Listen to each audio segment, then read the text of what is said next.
Please welcome Ms. Trixie del Rosario Coromina, co-owner of Urban School for Children, former Philippine Ballet Theater dancer. 5, 4, 3, 2, 1. Hello, Trixie. Okay, so we're gonna go straight again to your interview. You have students in how many schools do you have now? I recently started a preschool. So I have my own.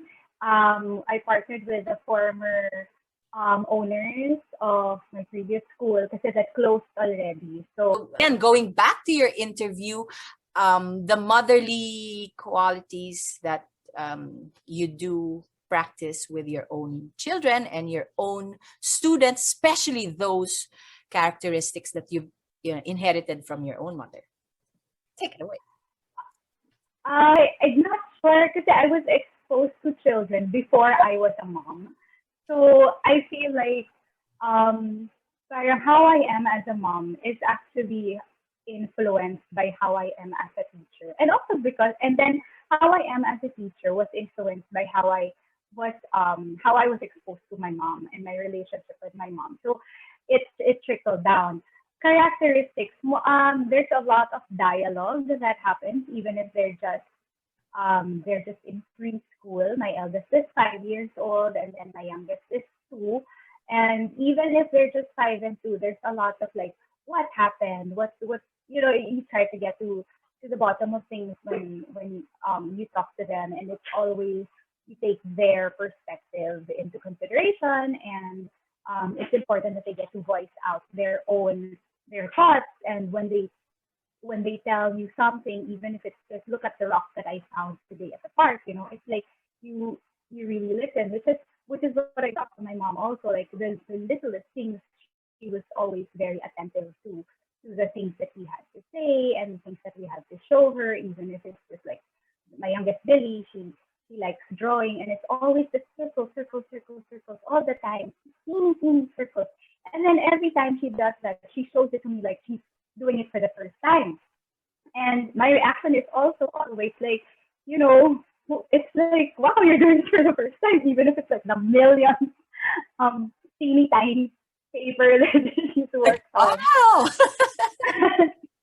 And then from there, you process like maybe we can do this, or there's some things that we can work on also. So that's one thing, a lot of talking, a lot of communication. Sometimes it bites me in the butt because then they don't stop talking. it's just, it's tiring, but it's a lot of help. I think also with them feeling comfortable in telling me things. And then there's also having fun with them. It doesn't seem like, my mom, and she doesn't look like the type who's going to be like all silly, all out silly. But with us, she can be very silly. And both my parents are like that. And that's one thing that I think is needed as a preschool teacher. You have to be able to which is also not me, kind of like my first few years of teaching. No, yeah, you're quite animated in your voice and in your questioning, but yeah, I guess you just have to be crazier. You have it was so different. You have to get mama's antics with craziness naman siguro. Yeah. I had to pull from a different mama. Okay. So going naman to the letter O, sa letrang O, are you obsessed or OC? I know you're OC. You're quite OC. You are kind of OC. So what are your obsessions now, or in during this pandemic time? So what are your kinaabay? Organizing the house. It's always a mess. Wow, with 2 preschoolers. Oh my God. I'm not. I feel like I'm going to be a hypocrite giving tips on something that I'm also still working on.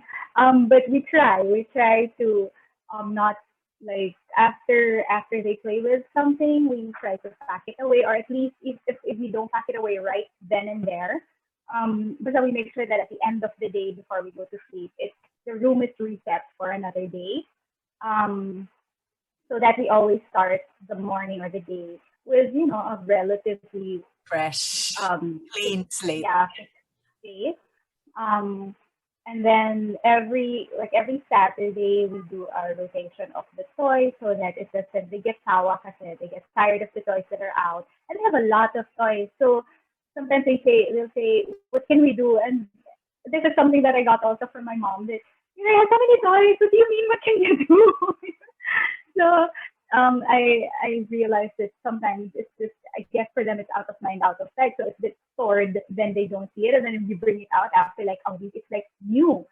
So that's what we also do that in preschool. And so Yeah, parang may season, di ba? May season for different. yeah, Yeah, keep it that way. yeah. So it's always something new to them. And it keeps things tidy also because then we only have a few things out at the same time, and it shows also how and this is preschool teacher me talking already that I see the progression of their play because you bring out a certain toy for a prolonged period of time and you see that when they play with it over and over and over, it evolves, the kind of play evolves. So sometimes with blocks they build like flap only and then eventually they start building like really elaborate structures.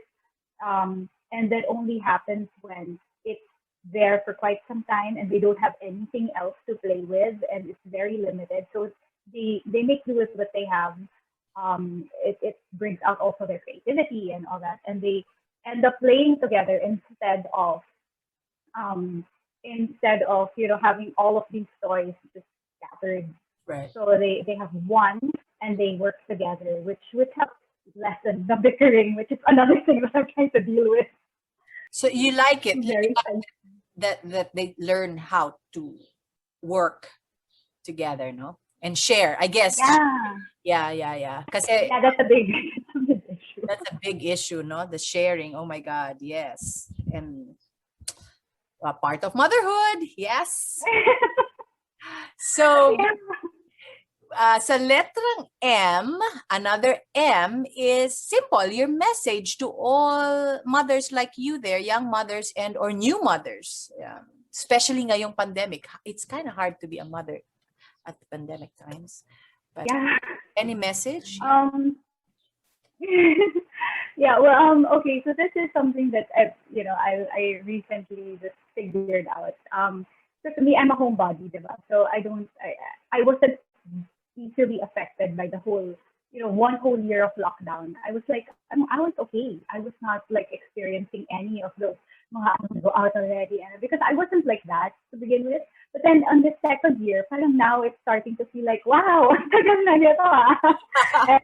And I noticed it. It's starting to come out like I'll get really frustrated, which didn't happen before. And I would really like lash out. And then what I realized was that little things that can help you calm down, even if it's as simple as a bag of chips.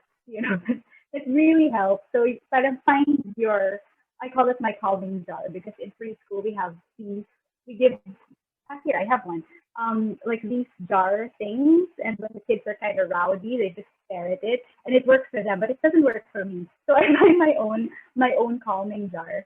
And it can be like food or 10 minutes of exercise or a shower. So and it's like resets you, because apparently even for the homiest of home buddies, this can also be very taxing pala. Yeah. I didn't think because I was just, I felt like, yeah, I could stay in my house for like forever. I'll be okay. I like this distance because I'm like, I'm not a people person. So the whole social distancing, that really worked for me actually.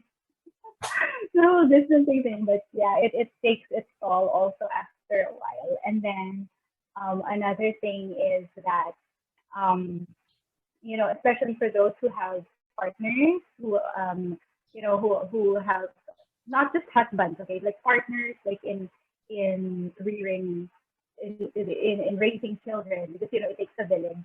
I'm lucky that we got locked down while we're here in my parents' house. So I have my parents, I have my sisters.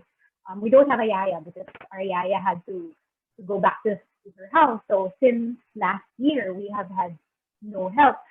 So it's just been us.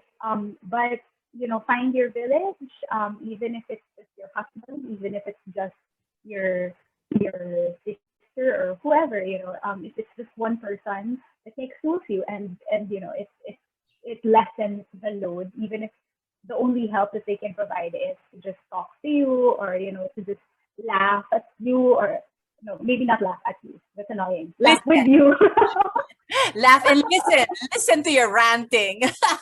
Yeah, or like, even if they're not actually with you, I have these friends like Joanna. I mean, I always message her and tell her, "Do you have headspace for a rant? Because I really need to rant right now." You need So, a parang ano yan, yeah, yung blanket mo. yeah, and so I realized also that it's okay to not be okay. Yeah. Sometimes parang it doesn't always have to be all put together. And I mean, like, look at the kalat behind me, and sometimes it's okay, just let it go for a few minutes, a few seconds, so that you're not so stressed out about it. So that's my premium ballet talk with Miss Trixie del Rosario Coromina. Okay, thank you so much, Trix. Thank you, thank you.